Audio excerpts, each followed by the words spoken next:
നമസ്കാരം. ജോർജ് ചെറിയാൻ എന്നു പേരുള്ള വാട്സാപ്പിലൂടെ മാത്രം പരിചയമുള്ള ഒരു റിട്ടയർഡ് ഡിവൈഎസ്പി എനിക്ക് ഒരു മെസ്സേജ് അയക്കുന്നു കഴിഞ്ഞ ദിവസം. ഞാൻ ആ മെസ്സേജ് കേട്ട് അക്ഷരാർത്ഥത്തിൽ ഞെട്ടിപ്പോയി. SI ആയി സർവീസിൽ കയറി സീനിയർ ഡിവൈഎസ്പി റിട്ടയർ ചെയ്ത ഒരു പോലീസ് ഉദ്യോഗസ്ഥൻ്റെ മനസ്സിലിരിപ്പ് ഇങ്ങനെയാണെങ്കിൽ മറ്റുള്ളവരുടെ മനസ്സിലിരിപ്പ് എങ്ങനെയാവും എന്ന് ഞാൻ ചിന്തിച്ചു പോയി. ആ സന്ദേശം ഇതാണ്: ഈ സമുദായത്തിനെതിരെ ഈ കിടന്ന് എന്തിന് ഇത്രയും കിടന്ന് സംസാരിക്കണം? ഇങ്ങനെ ഈ മറ്റേ UN യുണൈറ്റഡ് നേഴ്സസ് അസോസിയേഷൻ, ആ ഒരു ജാസ്മിൻ ഷാ എന്ന് പറയുന്ന ഒരാൾ ലീഡ് ചെയ്യുന്ന ഈ പ്രസ്ഥാനം ഇതിന്റെ പ്രവൃത്തികളെ പറ്റി ആകമാനം വിലയിരുത്തിയിട്ടുണ്ടോ? എനിക്ക് മനസ്സിലാകുന്നില്ല. ഈ ഷാജൻ സ്കറിയ ഇപ്പം എന്താ ഇങ്ങനെ ഈ ഒരു സമുദായത്തെ മാത്രം, ഈ സിറോ മലബാർ സഭയെ മാത്രം ഇങ്ങനെ തെരഞ്ഞുപിടിച്ച് ആക്രമിക്കുന്നത് എനിക്ക് മനസ്സിലാകുന്നില്ല. ഇതൊന്നും അത്ര ശരിയാണെന്ന് എനിക്ക് തോന്നുന്നില്ല. ഈ നേഴ്സുമാർക്ക് എവിടെ വേണേലും പോകരുതോ ഇഫ് ദേ ആർ ക്വാളിഫൈഡ്? എന്തിന് ഈ അമലയിലും അതുപോലെ ജൂബിലിയിലും ശമ്പളം കിട്ടാത്തടത്ത് ഇവർ നിൽക്കണം? അവർക്ക് ഒരു തീരുമാനം എടുക്കണം. ഞങ്ങൾ ഇനിയും ആരും തന്നെ അമലയിലും ജൂബിലിയിലും ജോലി ചെയ്യുന്നില്ല എന്നങ്ങ് തീരുമാനിച്ചാൽ പോരെ? അപ്പൊ നേഴ്സുമാരുടെ സ്കേഴ്സിറ്റി വരുമ്പോൾ അവർ പിന്നെ ഇത് ചോദിക്കുന്ന ശമ്പളം തരത്തില്ലേ? ഒരു കാര്യം മനസ്സിലാക്കുക, ഈ ജാസ്മിൻ ഷായുടെ സമുദായം ഏതാണെന്ന് എനിക്കറിയത്തില്ല.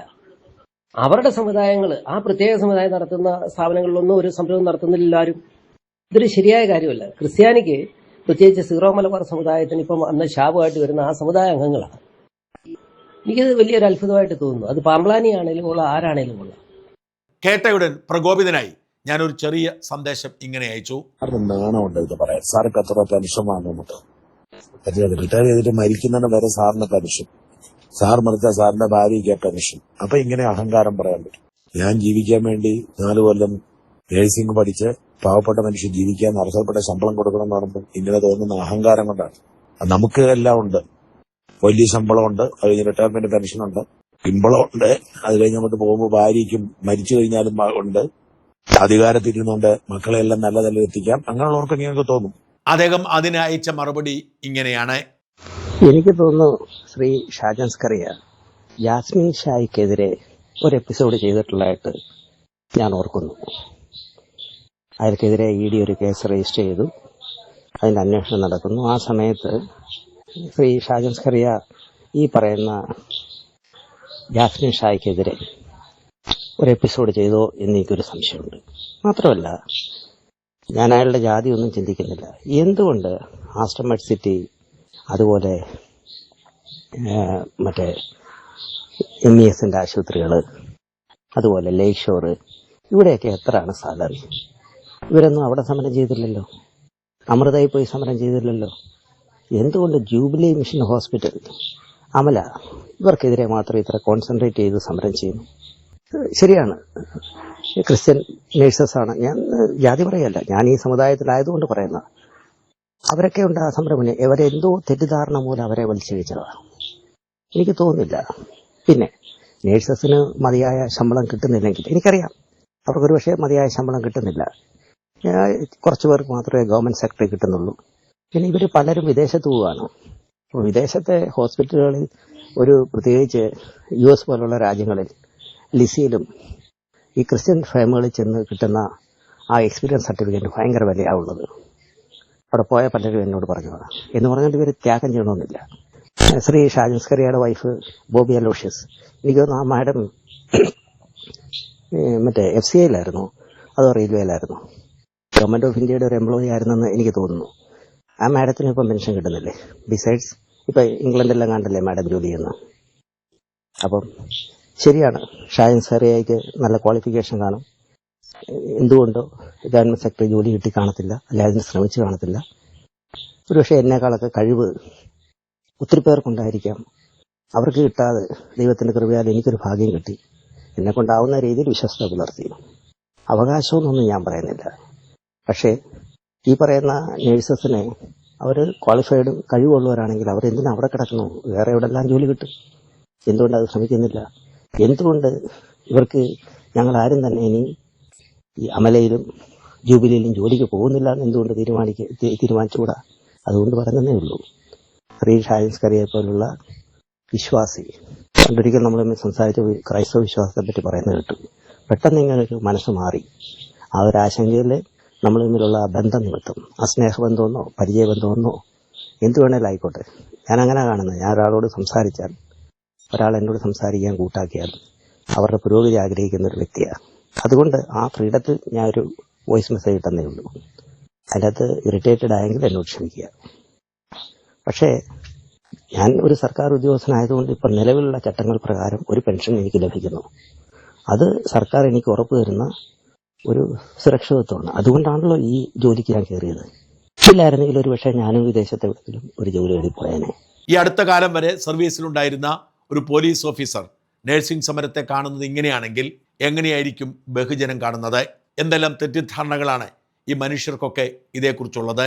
ആദ്യത്തെ ചോദ്യം ജാസ്മിൻ ഷായുടെ പ്രവർത്തനത്തെക്കുറിച്ച് സമഗ്രമായി അന്വേഷിച്ചിട്ടുണ്ടോ എന്നാണ്. എന്തുകൊണ്ടാണ് കത്തോലിക്ക സ്ഥാപനങ്ങളെ മാത്രം തെരഞ്ഞുപിടിച്ച് സമരം നടത്തുന്നത് എന്ന് ചോദിക്കുന്നു. ആസ്റ്റർ അടക്കമുള്ള ആശുപത്രികളിൽ എന്തുകൊണ്ടാണ് സമരമില്ലാത്തത് എന്നാണ് അടുത്ത ചോദ്യം. ജാസ്മിൻ ഷായ്ക്കെതിരെ ED കേസെടുത്തപ്പോൾ ഞാൻ അയാൾക്കെതിരെ വാർത്ത കൊടുത്തു എന്നും അവകാശപ്പെടുന്നു. ജാസ്മിൻ ഷായ്ക്കെതിരെ ഒരിക്കൽ പോലും ഞാൻ വാർത്ത കൊടുത്തിട്ടില്ല. ജാസ്മിൻ ഷായുമായി ബന്ധപ്പെട്ട വാർത്തകളൊക്കെ മറുനാടൻ മലയാളി ഓൺലൈൻ പോർട്ടലിൽ വന്നിട്ടുണ്ടാവാം. പക്ഷേ എൻ്റെ നിലപാട് എക്കാലത്തും നിരപരാധിയായ ജാസ്മിനെ വേട്ടയാടുന്നു എന്ന് തന്നെയാണ്. പക്ഷെ അദ്ദേഹം മുൻവിധിയോടെ പറയുന്നു അങ്ങനെ കൊടുത്തിട്ടുണ്ടെന്ന്. ആധികാരികമായി പലരും ഇങ്ങനെ കമൻ്റ് ഇടുന്നത് ഞാൻ കണ്ടിട്ടുണ്ട്. പണ്ട് ഞാൻ ജാസ്മിൻ ഷായ്ക്കെതിരായിരുന്നു, ഇപ്പോൾ നിലപാട് മാറ്റി ചില്ലറ കിട്ടിയത് കൊണ്ടാണെന്ന്. ഒരിക്കലും ജാസ്മിൻ ഷായ്ക്കും UNA-ക്കും എതിരായിരുന്നില്ല. UNA-ക്ക് ഒപ്പം നിന്നത് മറുനാടൻ മാത്രമാണ്. ജാസ്മിൻ ഷായ്ക്കെതിരെയുള്ള ക്രൈംബ്രാഞ്ച് കേസും ED കേസും ഒക്കെ കള്ളക്കേസാണ് എന്ന് തെളിവുകൾ സഹിതം ജനങ്ങളുടെ മുമ്പിൽ വിശദീകരിച്ചിട്ടുമുണ്ട്.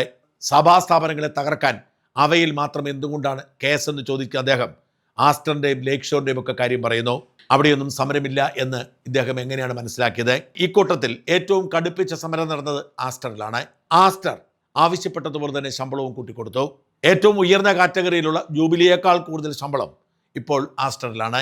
ആസ്റ്റർ മാത്രമല്ല ഏതാണ്ട് 490ഓളം ആശുപത്രികളിൽ സമരം പ്രഖ്യാപിക്കുകയും അനേകം ആശുപത്രികൾ സമരം നടക്കുകയും ചെയ്തു. ആ സമരമൊക്കെ വിജയിച്ച് അവരുടെയൊക്കെ ശമ്പളം വർദ്ധിപ്പിച്ചു. ശമ്പളം വർദ്ധിപ്പിക്കില്ല എന്ന് പറഞ്ഞ് പിടിവാശി പുലർത്തിയത് കൊണ്ടാണ് അമലയിലും ജൂബിലിയിലും സമരം തുടരുന്നത്. ഇതുപോലും മനസ്സിലാക്കാതെയാണ് ക്രിസ്ത്യൻ സ്ഥാപനങ്ങളെ തകർക്കാനിറങ്ങി എന്ന തരത്തിൽ ഘോഷിക്കുന്നതെന്ന് ഓർക്കണം. ഏറ്റവും വിചിത്രമായ ചോദ്യം, നേഴ്സുമാരെന്തിനാണ് ഇവിടെ ജോലി ചെയ്യുന്നത്, മറ്റെവിടെയെങ്കിലും പോയി ജോലി ചെയ്താൽ പോരെ എന്നാണ്. ഇങ്ങനെ ഒരു ചോദ്യം ഒരു DYSP റാങ്കിലിരുന്ന ഒരാളിൽ നിന്നും വന്നു എന്ന് പറഞ്ഞ് ഞെട്ടിക്കുന്നതാണ്. ഇങ്ങനെയാണ് എല്ലാവരുടെയും ചിന്താഗതിയെങ്കിൽ ആർക്കും ശമ്പള വർധന ഉണ്ടാവുമായിരുന്നില്ല. ഇങ്ങനെ ചിന്തിച്ചവർ ഉണ്ടായിരുന്നത് കൊണ്ടാണ് കാൾ മാർക്സ് ജനിച്ചത്. കാൾ മാർക്സിന്റെ പിതാവിന്റെ ഫാക്ടറിയിൽ ജോലി ചെയ്യുന്നവർക്ക് ഭക്ഷണത്തിന് പോലും കൊടുക്കുമായിരുന്നില്ല. ചോദ്യം വേണ്ടാത്തവർ ഇറങ്ങിപ്പോകുമെന്നായിരുന്നു. അങ്ങനെ മുതലാളിത്തം ചൂഷണം ചെയ്ത് പാവപ്പെട്ടവരെ കൊള്ളയടിച്ചപ്പോഴാണ് കമ്മ്യൂണിസം ഉണ്ടായത്. ആ കമ്മ്യൂണിസം നടത്തിയ തിരുത്തിൻ്റെ ഭാഗമാണ് ലോകം ഒരുപാട് മാറ്റങ്ങളിലേക്ക് മാറിയത്.